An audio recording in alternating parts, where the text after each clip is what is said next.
l'Atlético de Madrid souffle et souffre en silence. À nouveau embarqué dans une saison à rallonge sur tous les plans, le club madrilène va tenter de se qualifier pour sa 5e finale européenne de la décennie après 2010, 2012, Ligue Europa, 2014 et 2016, Ligue des Champions, la 4e sous l'increvable Diego Simeone. Sorti en Ligue des Champions et reversé en C3, après être tombé dans le groupe de la mort avec Chelsea, l'AS Roma et le modeste Qarabag, le club espagnol a trébuché à un stade de la compétition inhabituel pour lui. Bouée de secours parfaite, la Ligue Europa va peut-être en partie sauver la saison de ses colchoneros usés et limités en nombre depuis la période janvier-février.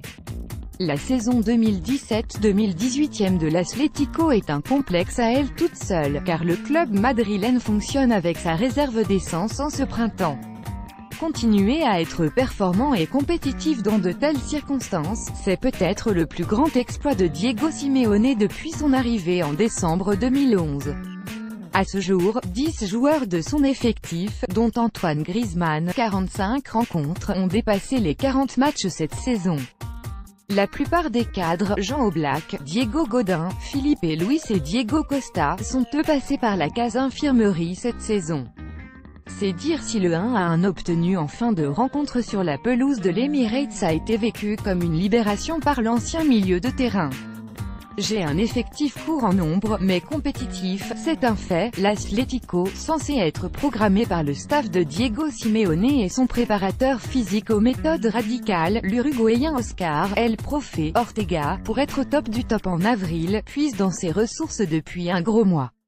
Il y a plusieurs explications à cela. Il a déjà vécu son momentum de la saison entre mi-janvier et mars. Plus tôt que prévu, donc. Puis il y a eu les problèmes physiques.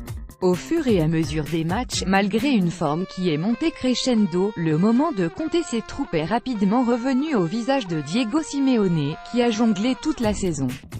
Jamais il n'avait vécu une telle moisson de blessures étalée d'août à mai. Filipe Luis, Atlético Madrid, blessé contre Chelsea le 27 septembre 2017 en Ligue des Champions. Getty Images. Le point de presque non-retour n'a été atteint qu'une seule fois fin mars pour la réception du Deportivo La Corogne fin mars, juste après la trêve internationale.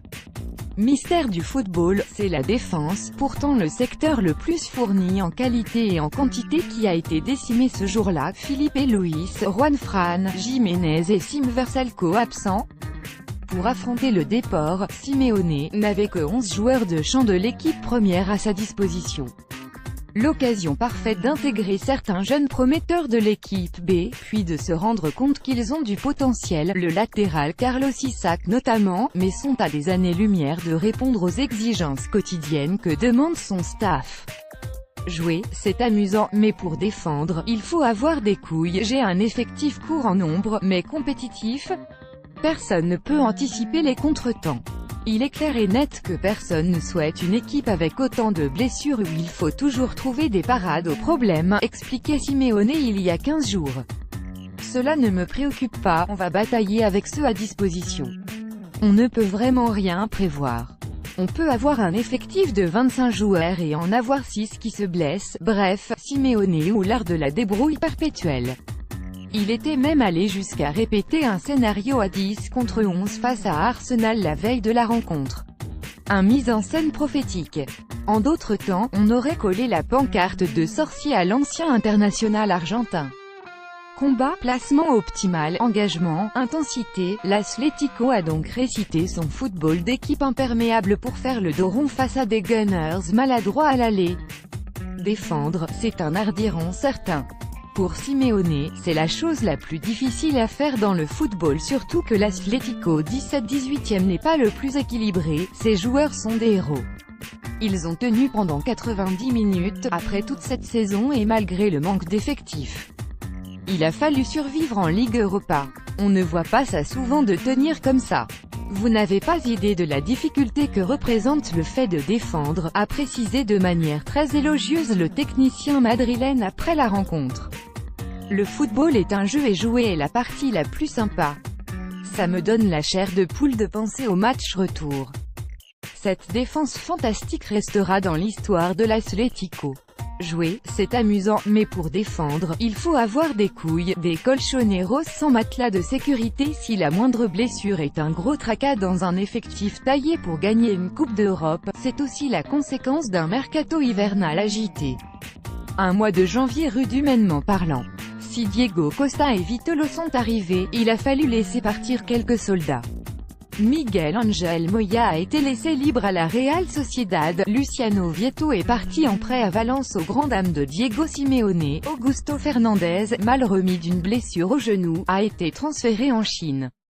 La Chine justement, un endroit clé du dernier mercato hivernal des matelassiers. En février, Yannick Carrasco et Nicolas Gaitán sont partis chez le promu Dalian Fong Football Club. Des ventes a priori économiques, même si Marca évoquait des soucis récurrents entre le groupe madrilène et le Belge, moins concerné que par le passé.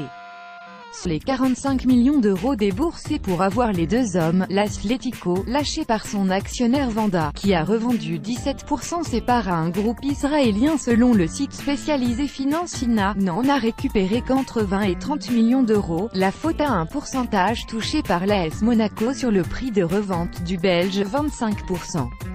En difficulté en Chine, le groupe Multicart a voulu se replier sur le championnat local, la Chinese Super League, avec le projet de rachat à venir du Dalian Fong Football Club, impossible à effectuer en 2018, qu'il avait quitté il y a 18 ans. Derrière la drôle saison de l'Atlético se cachent aussi les affres de sa réalité économique du moment. Pour Diego Simeone, qui a bataillé corps et âme pour pouvoir récupérer Diego Costa, il a fallu s'habituer à ce contexte très Atlético, un club qu'il aime plus que tout. Les supporters, eux, constatent les dégâts et font savoir leur colère. Pourtant, l'objet de leur combat du moment c'est le nouvel écusson. Dur d'être pour l'Atleti.